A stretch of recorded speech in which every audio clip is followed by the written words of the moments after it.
hoje é com muito prazer que nós recebemos a ADEB, que é a Associação de Apoio aos Doentes Depressivos e Bipolares, que vem representado pelo Dr. Luís Oliveira, que é neuropsicólogo, e pela doutora Carmen Gonçalves, que é assistente social e técnica de emprego na sede nacional da ADEB.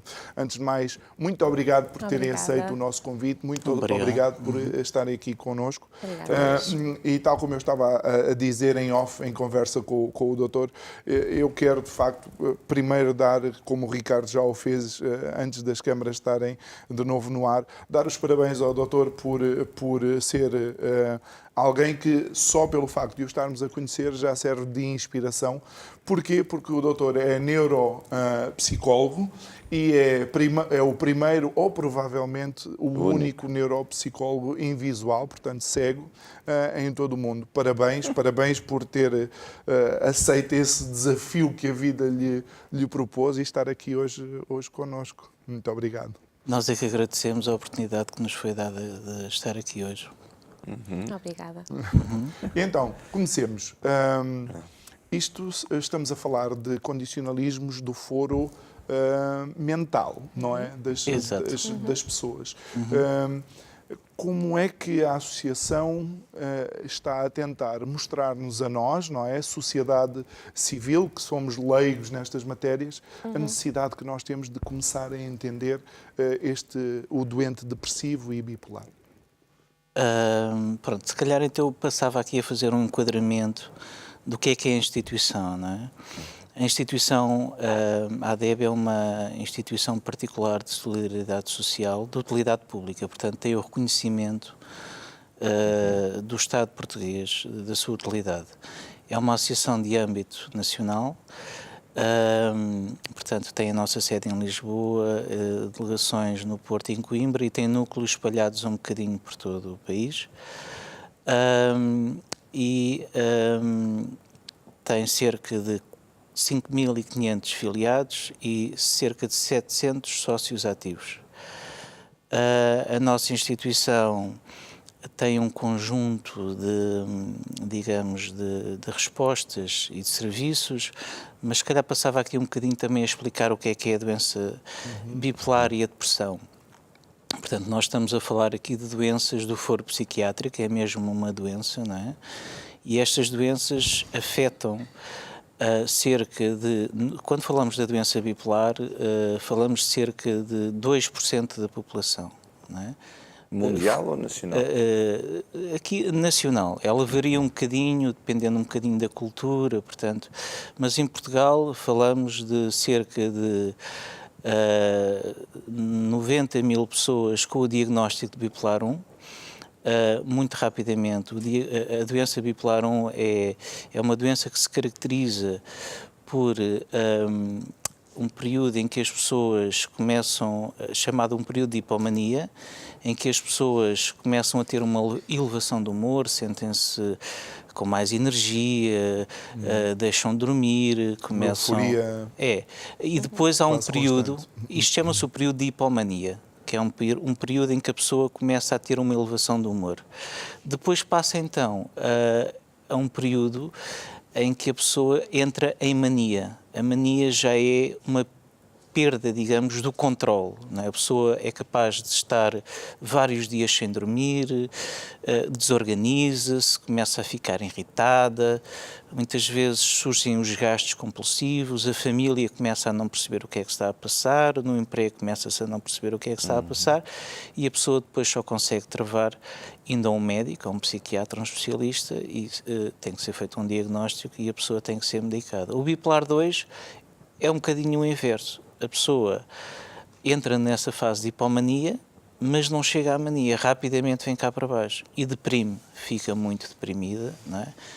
A depressão só tem um polo, que é a pessoa não faz a hipomania e vem cá abaixo e deprime, não é? E fica muito, digamos, a pessoa recolhe-se, perde o interesse pelas atividades da vida diária, portanto, acaba por isolar-se do mundo. Eu costumo dizer que, a expressão não é a minha, mas que uma pessoa com depressão carrega o mundo às costas, não é?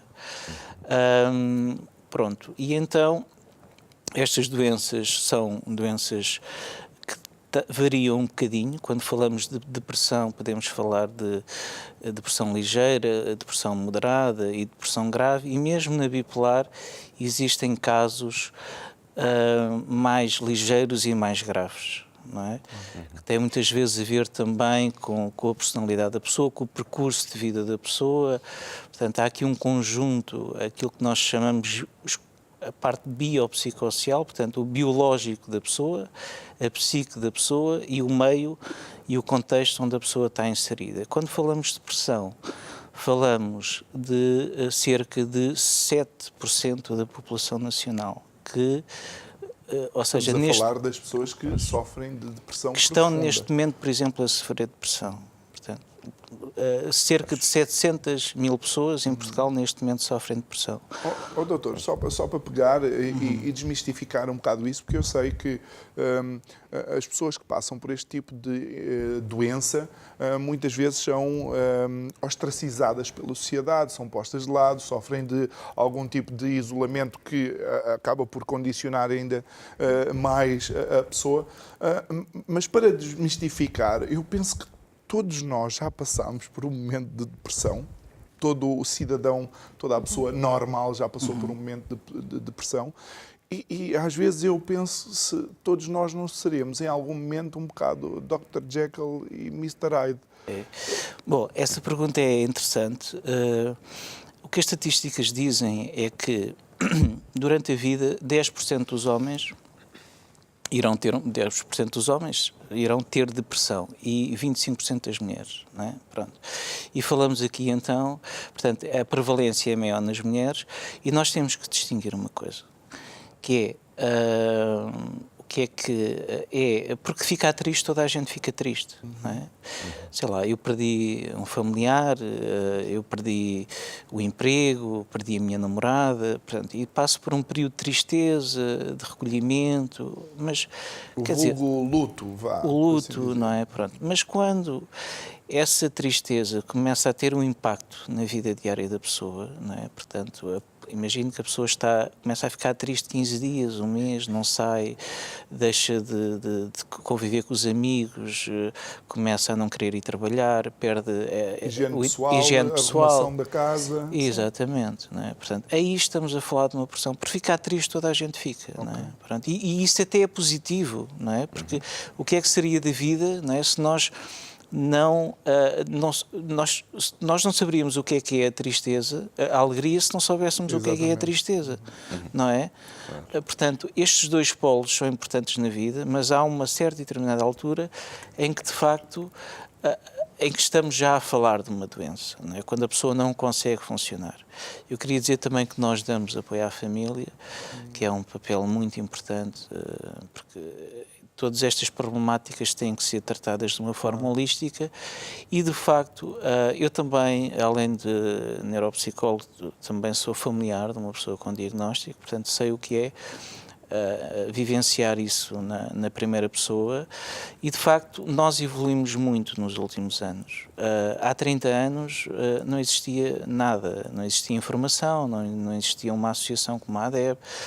Portanto, e o estigma existia de uma forma muito maior, portanto as pessoas não compreendiam, as pessoas diziam assim, então, mas pronto, é maluquinho para umas coisas, não é maluquinho para outras. Exato. E de facto a associação tem desmistificado, é o papel da instituição, é a psicoeducação, é educar as pessoas para a doença e é perceber que não é a personalidade, é a doença. Não é? Porque a personalidade é a personalidade da pessoa. Não é? Há umas pessoas que são mais ansiosas, umas são mais tristes, umas são mais,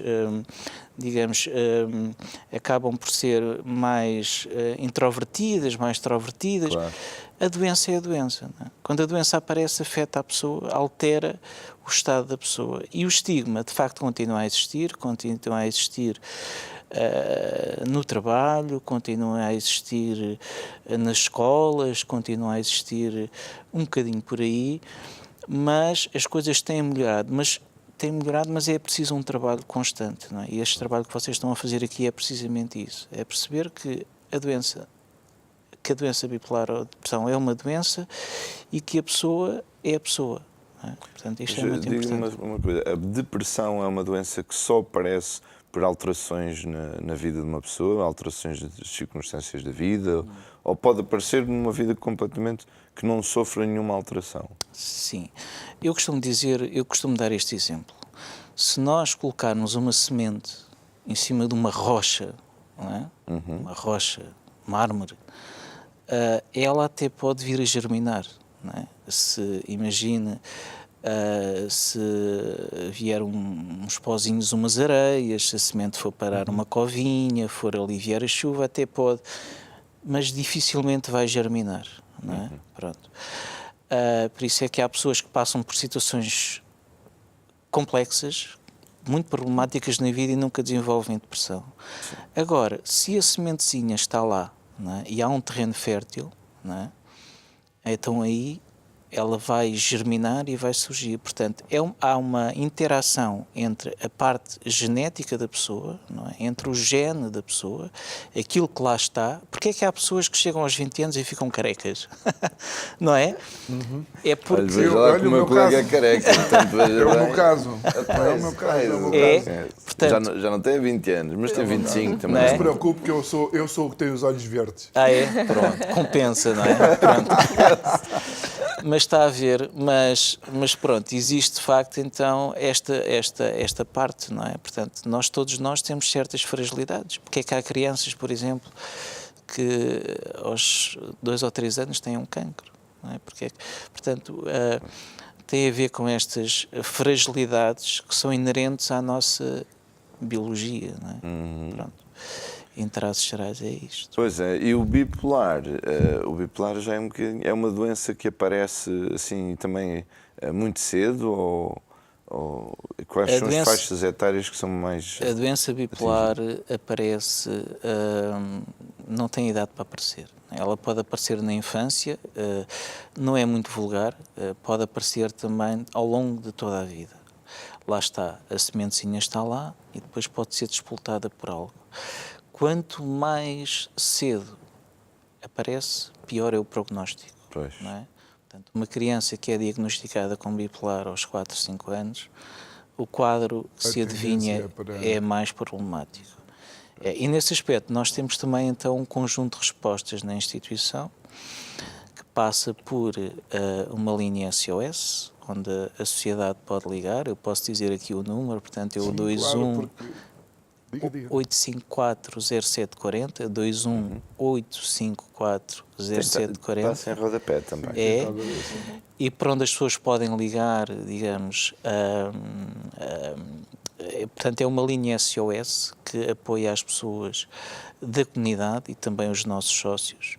Portanto, depois a partir do momento em que as pessoas nos ligam, por norma a pessoa é encaminhada internamente ou externamente e depois... Quando a pessoa vem à associação, a pessoa tem que se associar, existe então uma cota que a pessoa tem que pagar anual e depois é feita uma avaliação social que a minha colega Carmen depois irá explicar aqui como é que isto é feito. E então aí a pessoa pode começar a frequentar as valências da instituição, que é o acompanhamento individual. Há pessoas que não gostam muito de frequentar grupos e nós temos um conjunto de técnicos, de psicólogos que fazem este acompanhamento individual à pessoa e à família.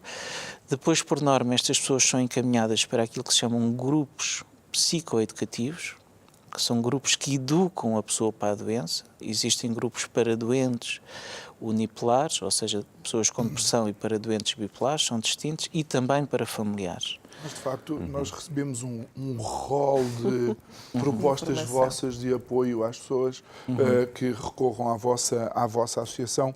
E, doutor, eu gosto muito de falar consigo, mas deixe-me dar aqui um bocadinho de tempo de antena à doutora. Sim, eu passo aqui, ok.